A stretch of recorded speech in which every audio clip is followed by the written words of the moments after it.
کیا سوچ ہے، کیا فکر ہے، کیا انداز ہے۔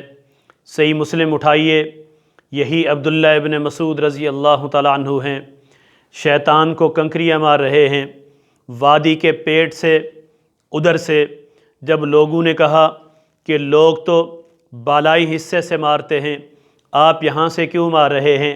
کہا میں نے یہاں سے اس لیے ماری ہیں کہ میں نے اس شخص کو دیکھا ہے جس پر سورہ بقرہ نازل ہوئی ہے، یعنی کائنات کے امام محمد الرسول اللہ صلی اللہ علیہ وسلم۔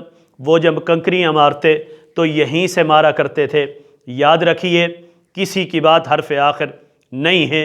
حرف آخر اگر کسی کی بات ہے تو وہ کائنات کے امام محمد الرسول اللہ صلی اللہ علیہ وسلم کی بات ہے۔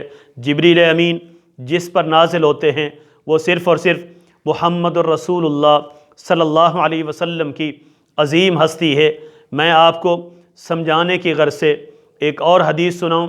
صحیح بخاری اٹھائیے، عبداللہ ابن عباس رضی اللہ تعالیٰ عنہما فرماتے ہیں، ہم اللہ کے نبی صلی اللہ علیہ وسلم کے ساتھ بیٹھے ہوئے تھے، ایک شخص آیا، اس نے کہا اللہ کے نبی میں نے ایک خواب دیکھا ہے، آسمان پر بادل کا ٹکڑا ہے، اس سے گھی اور شہد ٹپک رہا ہے اور لوگ اس کو اپنے ہاتھوں میں لے رہے ہیں، کسی کے ہاتھ میں کم آ رہا ہے، کسی کے ہاتھ میں زیادہ آ رہا ہے، اور اتنے میں دیکھتا ہوں آسمان سے ایک رسی نمودار ہوتی ہے، ایک شخص اسے پکڑتا ہے چلا جاتا ہے، دوسرا پکڑتا ہے آسمان پہ چلا جاتا ہے، تیسرا پکڑتا ہے آسمان پہ چلا جاتا ہے، چوتھا پکڑتا ہے رسی ٹوٹ جاتی ہے، پھر جڑ جاتی ہے، وہ بھی چلا جاتا ہے۔ اللہ کے نبی مجھے بتائیے اس کی تعبیر کیا ہے؟ پیغمبر علیہ السلام خاموش ہیں، ابو بکر صدیق رضی اللہ تعالیٰ عنہ موجود ہیں۔ کہا اللہ کے نبی اگر اجازت ہو تو اس کی تعبیر میں بتاؤں؟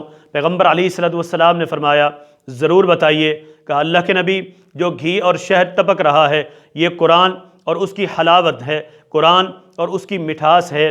یہ جو رسی نمودار ہے یہ وہاں سے لٹک رہی ہے، نیچے آ رہی ہے، یہ صراط مستقیم ہے، جو شخص اسے پکڑتا ہے وہ بھی صراط مستقیم پر ہے، دوسرا پکڑتا ہے وہ بھی صراط مستقیم پر ہے، تیسرا پکڑتا ہے، چوتھا پکڑتا ہے، حالات خراب ہوتے ہیں وہ بھی صراط مستقیم پر ہے، پھر چلا جاتا ہے۔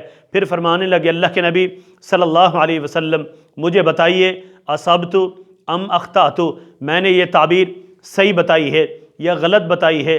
میرے بھائیوں، اللہ کے پیغمبر صلی اللہ علیہ وسلم یہ فرما سکتے تھے ابو بکر تیری بات کیا غلط ہو سکتی ہے، کیا دین کے خلاف ہو سکتی ہے؟ تو نبی کے بعد سب سے افضل ترین انسان ہے، پیغمبر کے علیہ السلام کے مصلی پر کھڑا ہو کر 17 نمازیں پڑھانے والا ہے، جنت کا ہر دروازہ تجھے اپنے پاس بلا رہا ہے، تیری بات کہاں غلط ہو سکتی ہے؟ لیکن نہیں، میرے نبی صلی اللہ علیہ وسلم نے فرمایا اصابت بعضا واخطأت بعضا، اے ابو بکر آپ نے کچھ چیزیں صحیح بتائی ہیں، کچھ چیزوں میں آپ کو غلطی لگی ہے۔ کہا اللہ کے نبی میں آپ کو قسم دے کے پوچھتا ہوں مجھے بتائیے میں نے غلطی کیا کی ہے؟ میرے نبی نے فرمایا ابو بکر اللہ کے نبی کو قسمیں نہ دو، محدثین نے باتیں کی ہیں، کسی نے کہا قرآن اور اس کی مٹھاس کہا ہے، حدیث نہیں کہا۔ بتانے کا مقصد یہ ہے کہ جس پر وحی نازل ہوتی ہے، شریعت اس کی بات کا نام ہے، جس پر قرآن اترتا ہے، جس پر جبریل امین نازل ہوتے ہیں، آتے ہیں، ان کی بات حرف آخر ہے۔ یہی وجہ ہے فاروق اعظم رضی اللہ تعالیٰ عنہ جب معاہدہ ہو رہا ہے میرے نبی صلی اللہ علیہ وسلم سے کہنے لگے اللہ کے نبی کیا ہم حق پر نہیں ہیں؟ ہمارا اگر مارا جائے کیا وہ شہید نہیں ہیں؟ ان کا مارا جائے کیا اس کا ٹھکانہ جہنم نہیں ہے؟ پھر کہا کہ ہم یہ دب کر معاہدہ کیوں قبول کریں؟ میرے نبی نے فرمایا تھا یا ابن الخطاب انی رسول اللہ، اے خطاب کے بیٹے میں اللہ کا رسول ہوں۔ آپ کی بات ہے، آپ کے جذبات ہیں، آپ کی رائے ہے، آپ کی فکر ہے، لیکن نبی کی بات دین ہے، نبی کی بات شریعت ہے، نبی کی بات قرآن ہے۔ کہا میں اللہ کا رسول ہوں۔ صحابہ فرماتے ہیں پھر اس کے بعد ہم نے اس کے بہتر نتائج دیکھے، پھر ہم نے واضح فتح دیکھی۔ سہل بن حنیف صحابہ اور تابعین کو خطاب کر رہے ہیں، کہا یا ایھا الناس اتہموا رأیکم علی دینکم، کائنات کے لوگوں دین کے معاملے میں اپنی رائے سے بچ جاؤ۔ دین وہ ہے جو اللہ کا حکم ہو، میرے نبی کا فرمان ہو۔ حضرت علی فرماتے ہیں میرا ذہن یہ مانتا ہے کہ موضوع پر مسح اوپر سے نہیں نیچے سے ہونا چاہیے، لیکن شریعت کا حکم یہ ہے کہ موضوع پر مسح اوپر سے ہونا چاہیے۔ کہا ہم اس کو دل و جان سے تسلیم کرتے ہیں، یہ قرآن ہے، یہ سنت ہے۔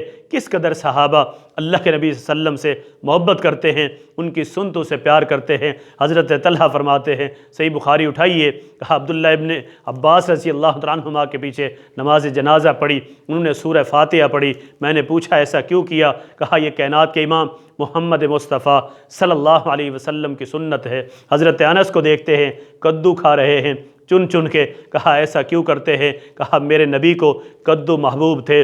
حضرت ابو ایوب انصاری رضی اللہ تعالیٰ عنہ پیاز اور لہسن نہیں کھاتے، کیوں نہیں کھاتے؟ کہا اللہ کے نبی صلی اللہ علیہ وسلم نے ایک مرتبہ نہیں کھائے تھے۔ میرے بھائیوں، بسا اوقات ایسا ہوتا ہے جان بوجھ کر بعض لوگ قرآن و سنت کا انکار کرتے ہیں، یہ لمحہ فکریہ ہے۔ ایک عالم دین، معروف عالم ہے، حدیث کی شرح لکھ رہے ہیں، حدیث گزرتی ہے البیعان بالخیار ما لم یتفرقا، کہا دو بیع کرنے والے، خرید و فروخت کرنے والے جب تک جدا نہ ہوں، ان میں سے ایک کے پاس دوسرے کے پاس اختیار موجود ہوتا ہے۔ اس حدیث کی شرح میں لکھتے ہیں، کہا ھذا حدیث صحیح، یہ حدیث تو صحیح ہے، ولیکن نحن المقلدون، لیکن ہم مقلد ہیں، ہمارے امام کی تقلید ہم پر واجب ہے، ہم اس حدیث کو نہیں مانتے۔ بسا اوقات پھر قرآن و حدیث کی بات کو تسلیم بھی کر لیتے ہیں۔ موطا امام محمد رحمہ اللہ اٹھائیے، وہ عبداللہ ابن مسعود رضی اللہ تعالیٰ عنہ کا ایک عمل پیش کرتے ہیں۔ کہا ان سے دو دوست ملنے کے لیے آتے ہیں، ایک کا نام غالباً اسود ہے، دوسرے کا نام علقمہ ہے۔ تینوں جب نماز کا ٹائم ہوتا ہے، ابن مسعود رضی اللہ تعالیٰ عنہ درمیان میں کھڑے ہوتے ہیں، ایک بائیں جانب ہوتا ہے، ایک دائیں جانب ہوتا ہے۔ پھر کہا کہ ہم اس عمل کو نہیں مانتے، اس لیے کہ ہمارے سامنے قرآن و حدیث موجود ہے، پیغمبر علیہ الصلوۃ والسلام کا فرمان موجود ہے۔ میرے نبی صلی اللہ علیہ وسلم اگر 3 آدمی ہوتے تو ایک آدمی آگے کھڑا ہو کر نماز پڑھاتا۔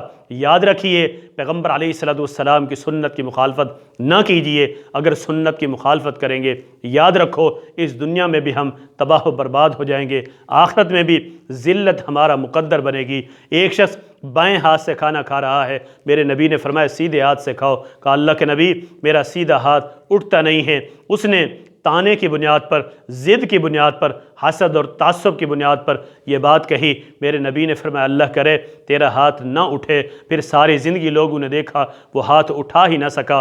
یاد رکھیے، پیغمبر علیہ الصلوۃ والسلام کے صحابہ نے طائف کی بستی کا محاصرہ کیا، 13 دن گزر گئے، فتح نہیں مل رہی۔ 14ویں دن میرے نبی نے فرمایا کہ ہم کل انشاءاللہ واپس لوٹیں گے۔ صحابہ نے کہا غداً نقتل، انشاءاللہ کل ہم انشاءاللہ ضرور لڑیں گے۔ جذبات میں آ کر حدیث میں آتا ہے 14ویں دن اتنے زخم لگے جتنے 13 دن میں نہ لگے تھے۔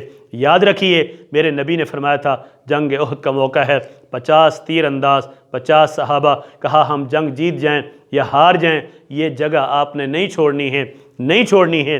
یاد رکھو جب وہ جگہ چھوڑ دی گئی، وہ پہاڑی چھوڑ دی گئی، 70 شہید ہو گئے، کتنا بڑا نقصان ہوا ہے۔ اور یہی وجہ ہے ہم اسلاف کو دیکھتے ہیں، ایک طرف ساری کائنات ہے اور دوسری طرف کائنات کے امام محمد رسول اللہ صلی اللہ علیہ وسلم کی بات ہے۔ ساری کائنات کی باتوں کو چھوڑ دیتے ہیں، نبی علیہ الصلوۃ والسلام کی بات کو سینے سے لگاتے ہیں، سنت کے ساتھ پیار کرتے ہیں۔ امام مالک رحمہ اللہ فرماتے ہیں لوگوں، ہر شخص کی بات صحیح بھی ہو سکتی ہے، غلط بھی ہو سکتی ہے۔ یہ جو قبر والے ہیں، اللہ کے نبی صلی اللہ علیہ وسلم کی قبر اطہر کی طرف اشارہ کر کے فرماتے ہیں ان کی بات صحیح ہو سکتی ہے، ان کی بات غلط ہو ہی نہیں سکتی۔ امام ابو حنیفہ رحمہ اللہ فرماتے ہیں لوگوں اذا صح الحدیث فہو مذہبی، صحیح حدیث میرا مذہب ہے۔ یہی بات امام احمد ابن حنبل رحمہ اللہ فرماتے ہیں، کہا نہ احمد کی تقلید کرو، نہ امام اوزاعی کی کرو، نہ سفیان ثوری کی کرو، کسی کی تقلید نہ کرو، بلکہ سنت کے ساتھ پیار کرو، سنت کے ساتھ محبت کرو۔ امام شافعی رحمہ اللہ فرماتے ہیں جب تم دیکھو امام شافعی رحمہ اللہ کے سامنے کوئی حدیث موجود ہے اس پر عمل نہیں کر رہے تو سمجھ لو کہ کہیں امام شافعی رحمہ اللہ پاگل تو نہیں ہو گئے۔ کہا ایک عقل مند کے لیے یہ بات کافی ہے کہ نبی کی حدیث اگر سامنے ہو تو اس پر عمل کرے، اپنی رائے سے بچے۔ میرے بھائیوں، اتباع میں ہی عزت ہے، اسی میں مقام ہے، اور یہی آپ کی اور میری نجات کا بہت بڑا ذریعہ ہے۔